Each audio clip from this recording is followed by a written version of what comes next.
তুমি বলতে ইমোশনাল হলে জীবন চলবে না, আমি বলি তুমি ছাড়া আমার চলবে না। তুমি হয়তো আমার সাথে যোগাযোগ বিচ্ছিন্ন করে ভালো আছো, অথবা ভালো থাকো। আমি তোমার সাথে কথা না বলে থাকতে পারি না।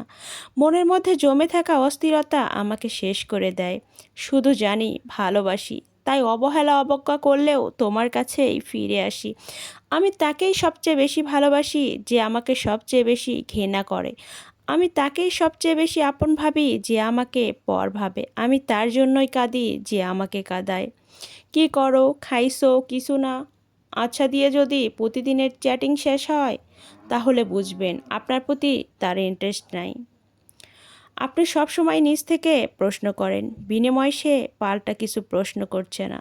এর মানে সে কথোপকথন বাড়াতে আগ্রহী না। মেসেজ দেওয়ার সাথে সাথে সিন করছে না, বা একটা মেসেজের রিপ্লাই অনেকক্ষণ পর দেওয়া। অনলাইনে থাকার পরেও আপনাকে নক দেবে না। আপনি নক দিলেও সিন না করে পরে বলবে আইডি অনলাইনে ছিল, আমি ছিলাম না।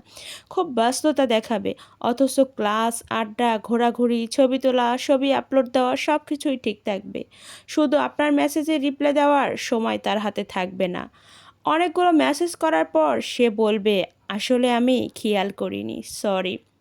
সব সময় তার খোঁজ নেন, অথচ সে আগ বাড়িয়ে কখনোই নেবে না। অথচ তার সামান্য জ্বর হলে আপনি উদ্বিগ্ন হন। অথচ আপনি মরে গেলেও জিগাবে না কেমন আছো। আপনার ভুল না করে থাকলেও নিজে সেজে সরি বলবেন, অথচ সে কখনো এগুলো করবে না। ওপরের এগুলো যদি আপনার সাথে হয়ে থাকে, তাহলে প্লিজ এগুলো থেকে সরে আসুন। খামোকা আরেকজনের বিরক্তির কারণ না হয়ে নিজের আত্মসম্মান বাড়ান। মনে রাখবেন, ভালোবাসায় আমরা সবচেয়ে বড় যে ভুলটা করি সেটা হলো মানুষটাকে নিজের মতো করে তুলতে চাই। যে মানুষটার সাথে তোমার মিলছে না, তার সাথে থেকে তিক্ততা বাড়ানোর চেয়ে দূরে চলে আসাটাই ভালো। এতে অন্তত দূর থেকে হলেও একে অপরকে সম্মান দেওয়া যায়। একটা সম্পর্ক দুজনের সম্মতিতেই সুন্দর করে শেষ করে দিতে পারাটাও এক ধরনের ব্যক্তিত্বের প্রকাশ।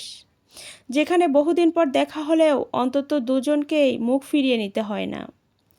মানুষটা নিজের সাথে না হোক, অন্যের সাথে তো ভালো আছে, এটাই না হয় দুজনের কম কিসের। ভুল ট্রেনে উঠে পড়লে যেমন পরের স্টেশনে নেমে যেতে হয়, তেমনি ভুল জীবনে ভুল মানুষ চলে আসলেও দ্রুত মানুষটা থেকে বিদায় নিতে হয়। নয়তো তুমি যতই দেরি করবে, তোমার ফেরার পর ততই দীর্ঘ হবে, ততই মানুষটাকে ভুলতে তোমার কষ্ট হবে।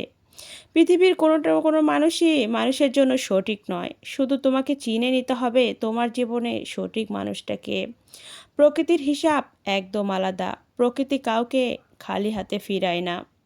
আপনি সব কিছু থেকে মাপ পেলেও প্রকৃতির থেকে মাপ পাবেন।